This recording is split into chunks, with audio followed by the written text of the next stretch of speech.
Welcome back to gardenbambooplants.com. Today, we're tackling a question that might leave some lucky bamboo owners bamboozled. My lucky bamboo is already in water. How can it be waterlogged? Intriguing, right? Believe it or not, even though lucky bamboo thrives in a watery haven, it's still possible for them to get too much of a good thing. It's a classic case of too much love, bad news for your plants.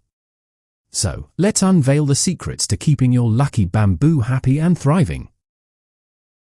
While lucky bamboo adores water for its roots, its leaves, and stalks actually crave air exposure.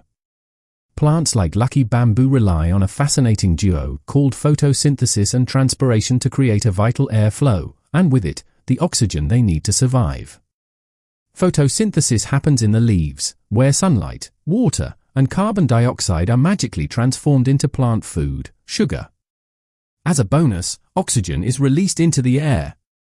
Bonus points for nature. Transpiration is like the plant's internal watering system on overdrive.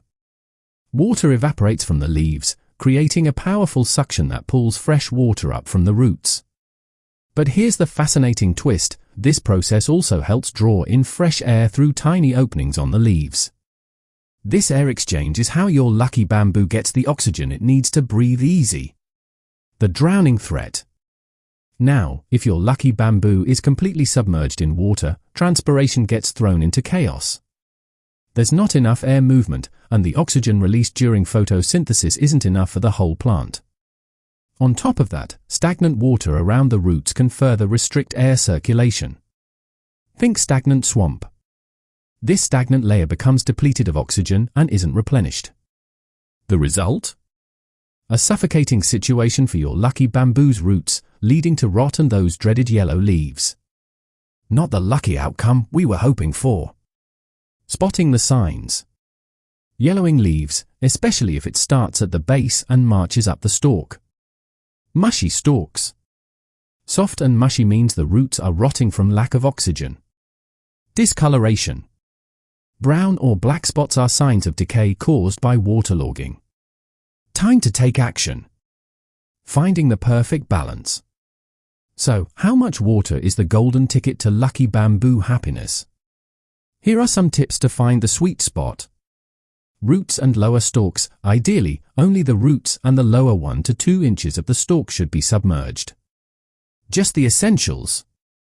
Start low, go slow, begin with just the roots in water, and gradually raise the level if your plant seems happy. Consider the container. Wider containers allow for shallower water depth while still covering the roots. Bonus hacks for happy bamboo. Rock and roll support. Use decorative rocks to hold the stalks upright and keep most of them above the water line. Gravel at bottom. A thin layer of gravel at the bottom elevates the plant, which helps prevent waterlogging and keeps the water cleaner for longer. A natural filtration system. Regular water changes. Change the water every 1 to 2 weeks to prevent mineral buildup and stagnation. But wait, here is how you can monitor your lucky bamboo health inside the container. Maintaining a healthy lucky bamboo is all about providing the perfect environment. Fresh, clean water, indirect sunlight, and a touch of fertilizer every now and then will keep your plant thriving. But remember, the truest indicator of a happy lucky bamboo is its leaves. Watch them closely. Lush green foliage means a plant that's living its best life. For a deeper dive into lucky bamboo care, we've curated a comprehensive playlist covering everything from selecting the number of stalks to tackling common issues. Check out the playlist and video linked right here. Don't miss out. Additionally, by hitting the subscribe button, circle button in the middle, you'll stay informed about all things lucky bamboo and real bamboo plants. Thank you.